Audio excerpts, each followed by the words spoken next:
What's up, y'all? Welcome back. If you're new here, welcome to another video. Let's do some more motor work on the Evo, shall we? Alright, so if you caught the last video, I will link it up top if you have not yet. We got on the new water pipe, we got on the new thermostat housing, water neck, all the new titanium hardware, got the cam covers on there, all that good stuff, so that's all good there.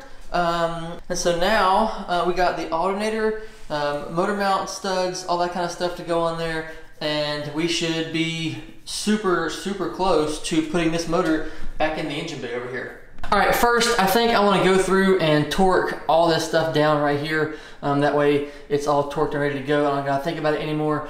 So yeah, I'm gonna go through, torque these down. I decided against doing the gasket maker stuff on the thermostat here. I have a brand new gasket there, so in my mind, and from what I've seen, it's a brand new gasket, so what's the point of the gasket if you're using gasket maker? So yeah, if it leaks, I'll just take it off and then put the gasket maker on there, but I don't think it will. So yeah, torque these down.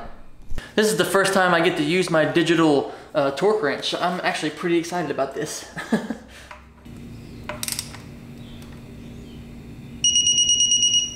So yeah, I'm just using EvoScan with all the documents they have online to get all my torque specs and everything. So down through here, you'll see the little cam covers we installed.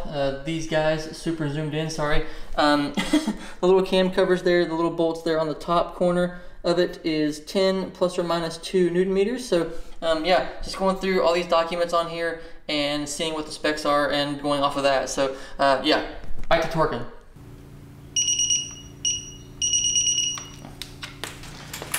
Alright, so I guess next is getting this motor mount off and changing out the studs and all that. I'm not going to install the new motor mount and all that because I want to drop the motor in without that kind of in the way. It should just drop right in, but I don't want it like banging around and scratching up stuff. So I'm just going to take this off and change the studs out.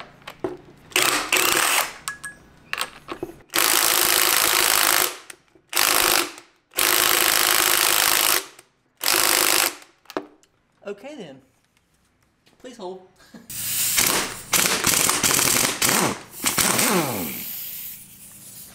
Ha!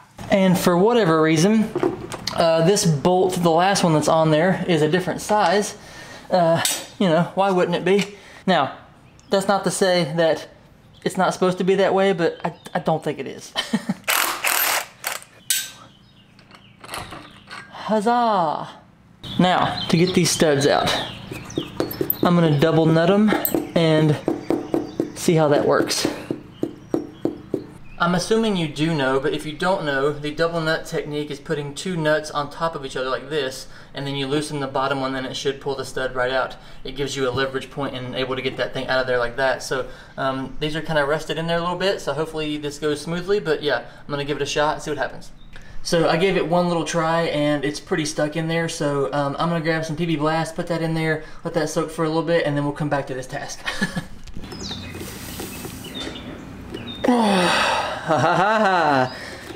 We gotta break free. Oh, okay. Wrench. Oh yeah. Looky there, ladies and gents. Oh. Now if we can just get the other 2 out. That'll be fantastic. And then it's rusty in there. Oh. Oh. Get after it. Alright, one more. It's a good thing too because these bolts are starting to get a little bit worn, and I would be concerned about stripping them out, and then that would be fantastic.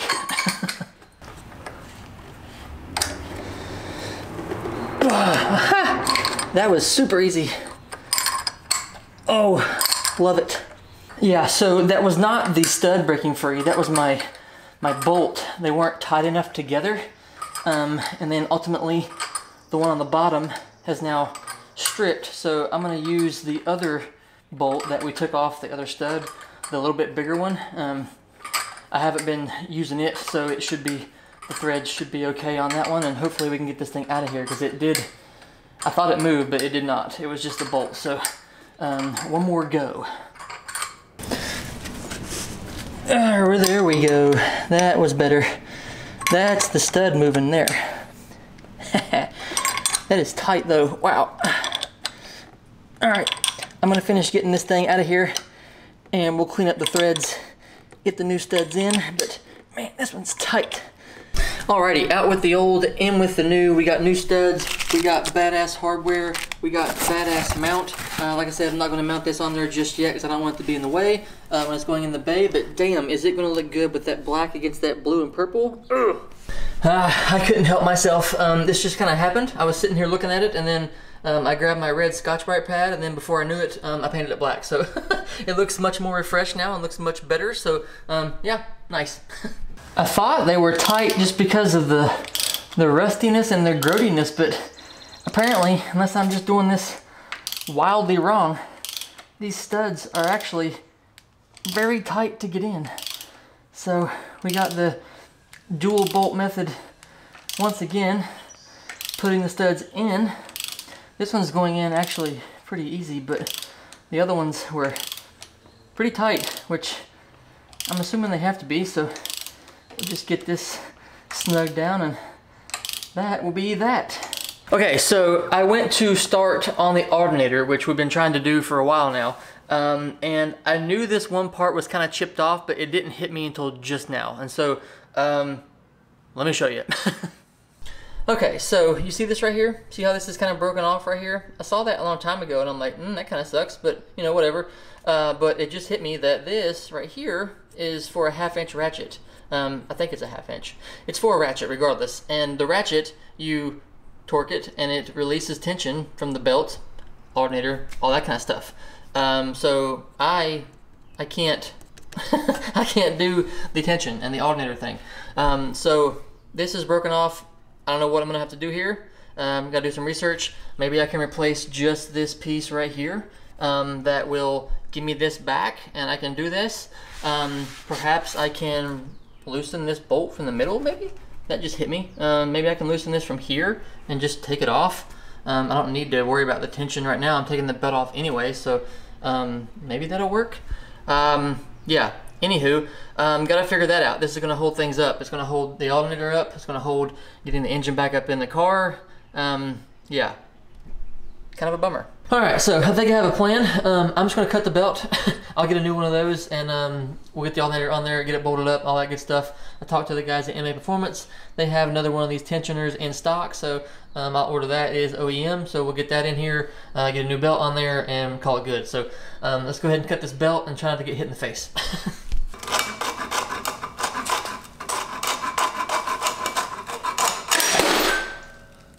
Okay, so that wasn't as eventful as I thought it was gonna be, but yeah, we can get the alternator off there now, get the new one on, get it bolted down, all that good stuff, and then we can wait for the new tensioner to show up. So that was fun.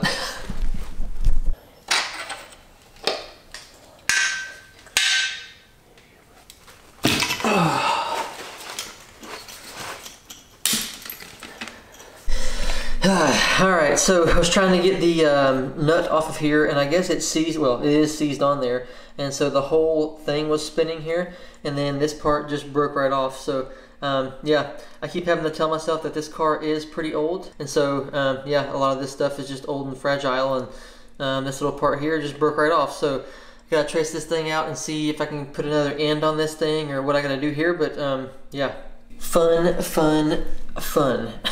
Okay, I went ahead and took off this old tensioner. There are two bolts, one in the middle and then the one on the side here by the oil filter housing right over here. Those two guys come out and this thing comes right off. And so yeah, this thing is now trash. Cannot use it. We got the other one on order, so we'll put the new one on when it comes in. But yeah, moving on.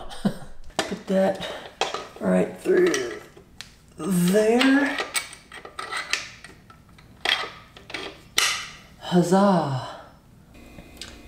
And boom. Also, it's honestly, let me brighten this up a little bit. It's honestly probably better that I cut this belt off to get a new one, because look at all that rust down in there. That looks pretty rough, honestly. And the edges of the belt were kind of like frayed out a little bit. So I think that belt needed to be changed anyways. So yeah.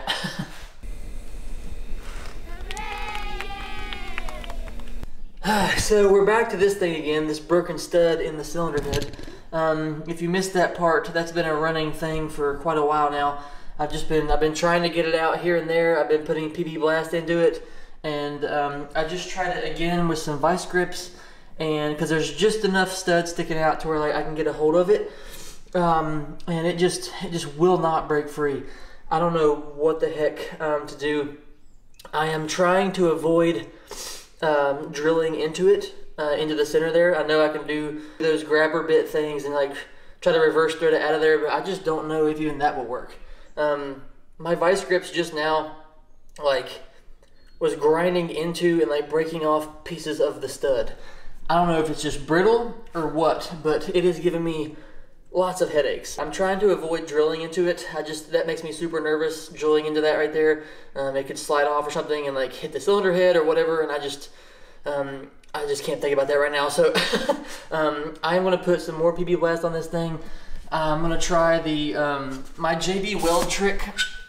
Didn't work on this nut, but I'm gonna try it. It's not even, there you go. I'm gonna try it one more time. I'm gonna try the JB weld thing, because now with that vice grip grinding into this stud a little bit, I think it maybe has some grooves on the bottom I can feel, and so maybe it has some bite for the JB weld to stick to.